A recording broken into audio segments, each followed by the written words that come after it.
Hi there, friends. 'Tis I, your mouse expert and writing Imagineer, Mrs. Darcy-McGuire. I am here with Chapter 2 of Harry Potter and the Sorcerer's Stone by J.K. Rowling. Now, Chapter 2 is titled The Vanishing Glass.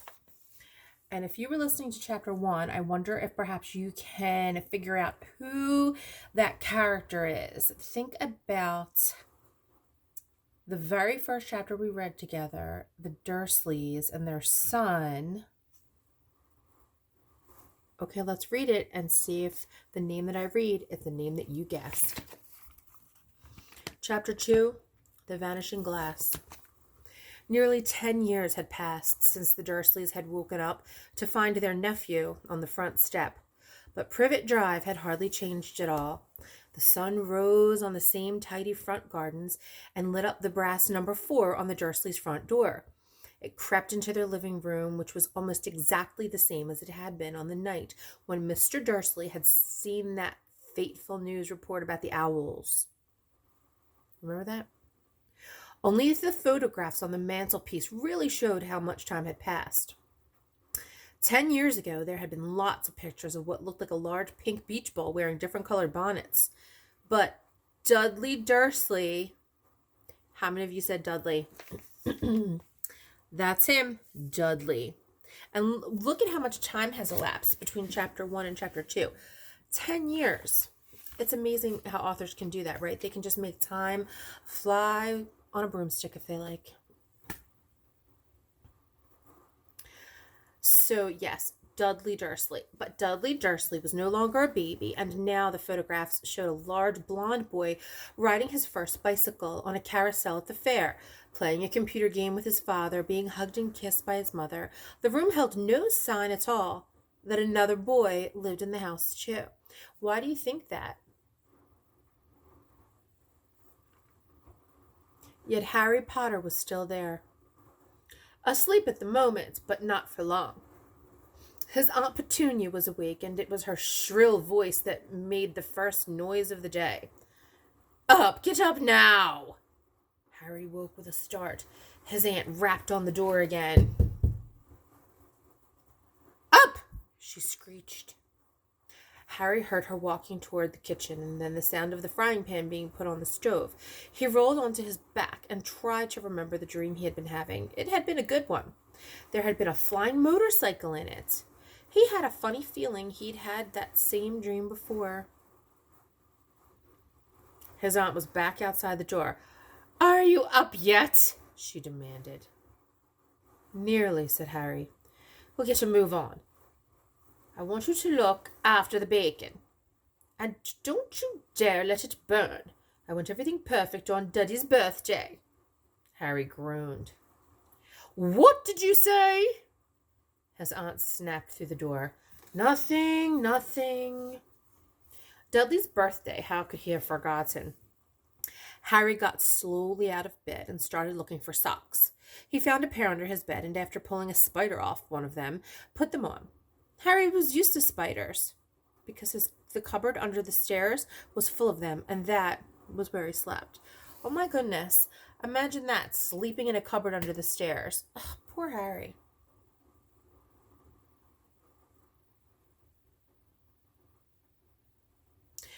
When he was dressed, he went down the hall into the kitchen. The table was almost hidden beneath all Dudley's birthday presents. It looked as though Dudley had gotten a new computer. The one he wanted, not to mention the second television and the racing bike. Exactly what Dudley wanted. Why Dudley wanted a racing bike? That was just beyond a mystery to Harry, as Dudley was very fat and hated exercise.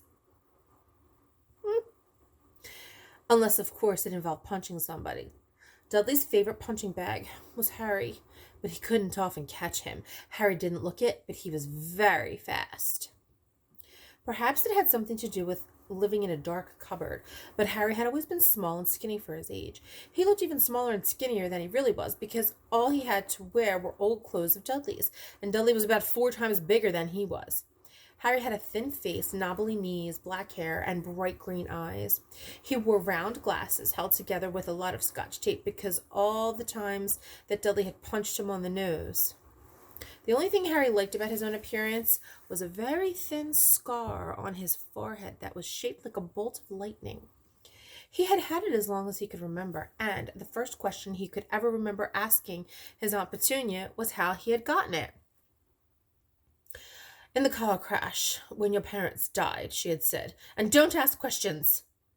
Don't ask questions. That was the first rule for a quiet life with the Dursleys. Uncle Vernon entered the kitchen as Harry was turning over the bacon. "Comb your hair," he barked by way of a morning greeting. About once a week, Uncle Vernon looked over the top of his newspaper and shouted that Harry needed a haircut. Harry must have had more haircuts than the rest of the boys in his class put together, but it made no difference. His hair simply grew that way, all over the place. Harry was frying eggs by the time Dudley arrived in the kitchen with his mother. Dudley looked a lot like Uncle Vernon. He had a large pink face, not much neck, small watery blue eyes, and thick blonde hair that lay smoothly on his thick fat head. Aunt Petunia often said that Dudley looked like a baby angel. Harry often said that Dudley looked like a pig in a wig. Harry put the plates of egg and bacon on the table, which was difficult as there wasn't much room. Dudley, meanwhile, was counting his presents. His face fell. 36, he said, looking up at his mother and father. "That's 2 less than last year." "Darling, you haven't counted Auntie Marge's present. See, it's here under this big one from Mummy and Daddy." "All right, 37 then," said Dudley, going red in the face. Harry, who could see a huge Dudley tantrum coming on, began wolfing down his bacon as fast as possible in case Dudley turned the table over. Aunt Petunia obviously scented danger too, because she said quickly, "And we'll buy you another new 2 presents while we're out today. How's that, Popkin? 2 more presents. Is that all right?" Dudley thought for a moment. It looked like hard work. Finally, he said slowly, "So I'll have 30. 30. 39, sweetums," said Aunt Petunia. "Oh." Dudley sat down heavily and grabbed the nearest parcel. "All right, then." Uncle Vernon chuckled. I can't even imagine. "Little Tyke wants his money's worth, just like his father. Attaboy, Dudley." He ruffled Dudley's hair. At that moment, the telephone rang, and Aunt Petunia went up to answer it while Harry and Uncle Vernon watched Dudley unwrap the racing bike, a video camera, a remote-control airplane, 16 new computer games, and a VCR. He was ripping the paper off a gold wristwatch when Aunt Petunia came back from the telephone looking both angry and worried. "Bad news, Vernon," she said. "Mrs. Fig's broken a leg. She can't take 'em." She jerked her head in Harry's direction. Dudley's mouth fell open in horror, but Harry's heart gave a leap. Every year on Dudley's birthday, his parents took him and a friend out for the day, to adventure parks, hamburger restaurants, or to the movies. Every year, Harry was left behind with Mrs. Fig, a mad old lady who lived 2 streets away. Harry hated it there. The whole house smelled of cabbage, and Mrs. Fig made him look at photographs of all the cats she'd ever owned. "Now what?" said Aunt Petunia, looking furiously at Harry, as though he'd planned this. Harry knew he ought to feel sorry that Mrs. Fig had broken her leg, but it wasn't easy when he reminded himself it would be a whole year before he had to look at Tibbles, Snowy, or Mr. Paws, or Tufty again. "We could phone Marge," Uncle Vernon suggested. "Don't be silly, Vernon. She hates the boy." The Dursleys often spoke about Harry like this, as though he weren't there, or rather, as though he was something very, very nasty that couldn't understand them, like a slug. "What about what's-her-name, your friend Yvonne?" "On vacation in Majorca," snapped Aunt Petunia. "You could just leave me here," Harry put in hopefully. He'd been able to watch what he wanted on television for a change, and maybe even have a go at Dudley's computer. Aunt Petunia looked as though she'd just swallowed a lemon. "And come back and find the house in ruins," she snarled. "I won't blow up the house," said Harry, but they weren't listening. "I suppose we could take him to the zoo," Aunt Petunia said slowly, "and leave him in the car? That car's new. He's not sitting in it alone." Dudley began to cry loudly. In fact, he wasn't really crying. It had been years since he'd really cried, but he knew that if he screwed up his face and wailed, his mother would give him anything he wanted. "Dinky Duddydums, don't cry. Mummy won't let him spoil your special day," she cried, flinging her arms around him. "I don't want him to, to come," Dudley yelled between huge pretend sobs. "He always spoils everything." He shouted and shot at Harry, a nasty grin through the gap in his mother's arms. Just then the doorbell rang. "Oh, good Lord, they're here," said Aunt Petunia frantically, and a moment later Dudley's best friend, Piers Polkiss, walked in with his mother. Piers was a scrawny boy with a face like a rat. He was usually the one who held people's arms behind their backs while Dudley hit them. Dudley stopped pretending to cry at once. Half an hour later, Harry, who couldn't believe his luck, was sitting in the back of the Dursleys' car with Piers and Dudley on the way to the zoo for the first time in his life. His aunt and uncle hadn't been able to think of anything else to do with him, but before they'd left, Uncle Vernon had taken Harry aside. "I'm warning you," he had said, putting his large purple face right up close to Harry's. "I'm warning you now, boy. Any funny business, anything at all, and you'll be in that cupboard from now until Christmas." "I'm not going to do anything," said Harry, honestly. But Uncle Vernon didn't believe him. No one ever did. The problem was, strange things often happened around Harry, and it was just no good telling the Dursleys he didn't make them happen. Once, Aunt Petunia, tired of Harry coming back from the barber's looking as though he hadn't been at all, had taken a pair of kitchen scissors and cut his hair so short he was almost bald except for his bangs, which she left to hide that horrible scar.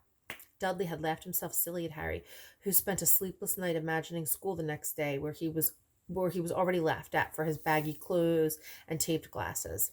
Next morning, however, he had gotten up to find his hair exactly as it had been before Aunt Petunia had sheared it off.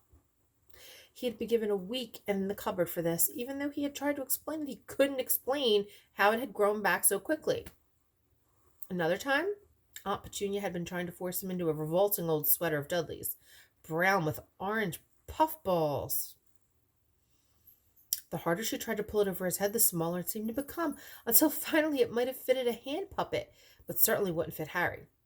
Aunt Petunia had decided it must have shrunk in the wash, and to his great relief, Harry wasn't punished. On the other hand, he'd gotten into trouble, terrible trouble, for being found on the roof of the school kitchens. Dudley's gang had been chasing him as usual, when, much to Harry's surprise, as anyone else's, there he was sitting on the chimney. The Dursleys had received a very angry letter from Harry's headmistress, telling them Harry had been climbing school buildings, but all he'd tried to do, as he shouted at Uncle Vernon through the locked door of his cupboard, was jump behind the big trash cans outside the kitchen doors. Harry supposed that the wind must have caught him in mid-jump. But today nothing was going to go wrong. It was even worth being with Dudley and Piers to be spending the day somewhere that wasn't school, his cupboard, or Mrs. Figg's cabbage-smelling living room. Look. While he drove, Uncle Vernon complained to Aunt Petunia. He liked to complain about things. People at work, Harry, the council, Harry, the bank, and Harry were just a few of his favorite subjects. This morning it was motorcycles. "Roaring along like maniacs, the young hoodlums," he said, as a motorcycle overtook them. "I had a dream about a motorcycle," said Harry, remembering suddenly. "It was flying." Uncle Vernon nearly crashed into the car in front. He turned right around in his seat and yelled at Harry, his face like a gigantic beet with a mustache. "Motorcycles don't fly!" Dudley and Piers snickered.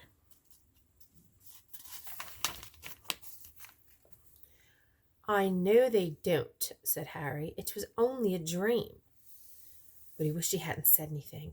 If there was one thing the Dursleys hated even more than his asking questions, it was his talking about anything, acting in a way it shouldn't, no matter if it was in a dream or even in a cartoon. They seemed to think he might get dangerous ideas.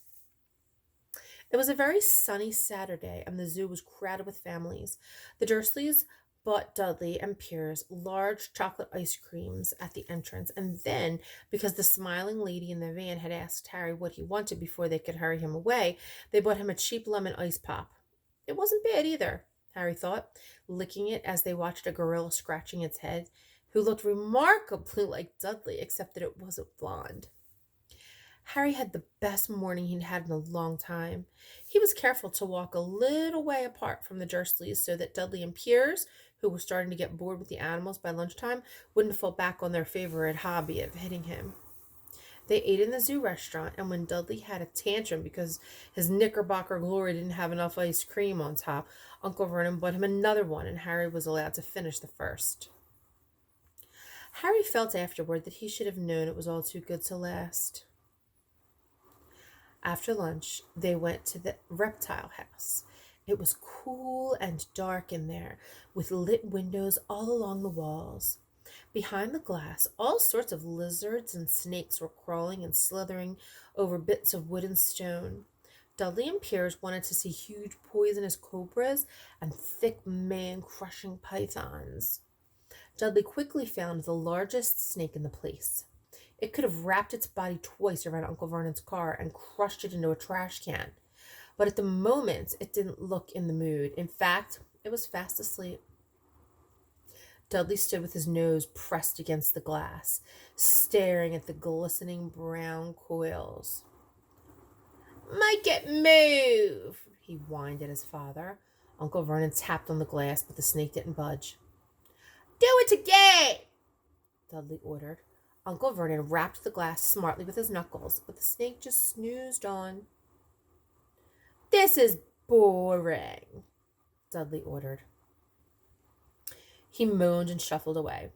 Harry moved in front of the tank and looked intently at the snake.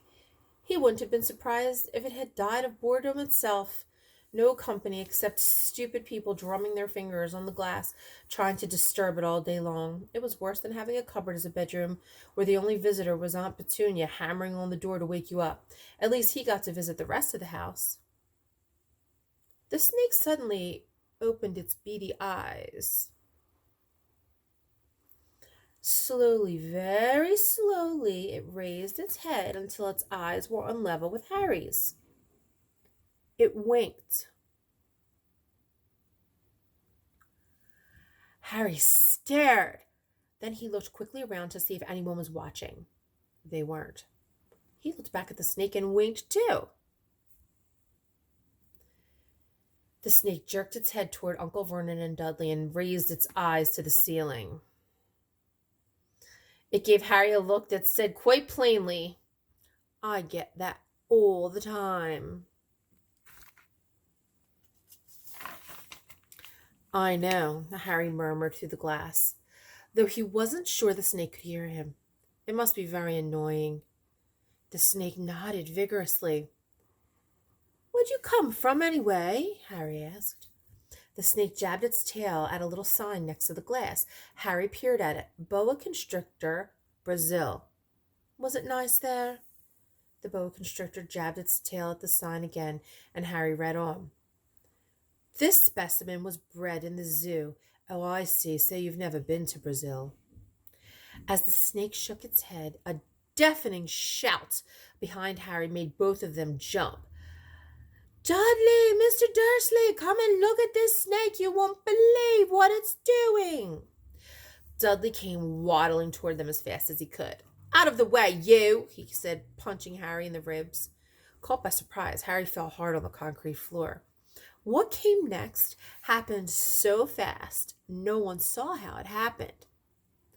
1 second, Piers and Dudley were leaning right up close to the glass. The next, they had leapt back with howls of horror. Harry sat up and gasped. The glass front of the boa constrictor's tank had vanished. The great snake was uncoiling itself rapidly, slithering out onto the floor. People throughout the reptile house screamed and started running for the exits. As the snake slid swiftly past him, Harry could have sworn a low hissing voice said, "Brazil, here I come. Thanks, amigo." The keeper of the reptile house was in shock. "But the glass," he kept saying. "Where did the glass go?" The zoo director himself made Aunt Petunia a cup of strong sweet tea while he apologized over and over again. Piers and Dudley could only gibber. As far as Harry had seen, the snake hadn't done anything except snap playfully at their heels as it passed, but by the time they were all back in Uncle Vernon's car, Dudley was telling them how it had nearly bitten off his leg, while Piers was swearing it had tried to squeeze him to death. But worst of all, for Harry at least, was Piers calming down enough to say, "Harry was talking to it, weren't you, Harry?"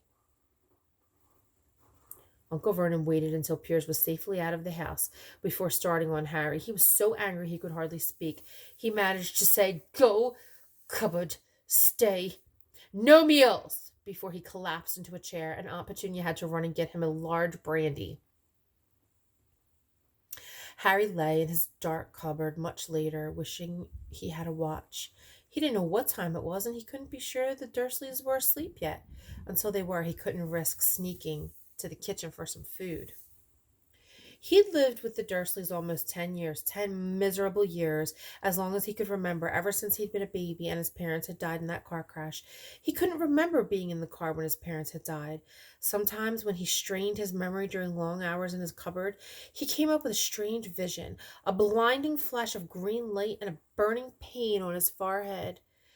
This, he supposed, was the crash, though he couldn't imagine where all the green light came from. He couldn't remember his parents at all. His aunt and uncle never spoke about them, and of course he was forbidden to ask questions. There were no photographs of them in the house. When he had been younger, Harry had dreamed and dreamed of some unknown relation coming to take him away, but it had never happened. The Dursleys were his only family. Yet sometimes he thought, or maybe hoped, that strangers in the street seemed to know him. Very strange strangers they were, too. A tiny man in a violet top hat had bowed to him once while out shopping with Aunt Petunia and Dudley. After asking Harry furiously if he knew the man, Aunt Petunia had rushed them out of the shop without buying anything. A wild-looking old woman dressed all in green had waved merrily at him once on a bus. A bald man in a very long purple coat had actually shaken his hand in the street the other day and then walked away without a word. The weirdest thing about all these people was the way they seemed to vanish the second Harry tried to get a closer look. At school, Harry had no one. Everybody knew that Dursley's gang hated that odd Harry Potter and his baggy old clothes and broken glasses. And nobody liked to disagree with Dudley's gang. So that's the end of chapter 2. I'll give you a little commercial for chapter 3, which is called The Letters from No One. That's going to be chapter 3. And that will be our next installment. So that's it for today, friends. I'm wishing you much happiness, much good health, a little bit of pixie dust, and I will see you very, very soon. Bye.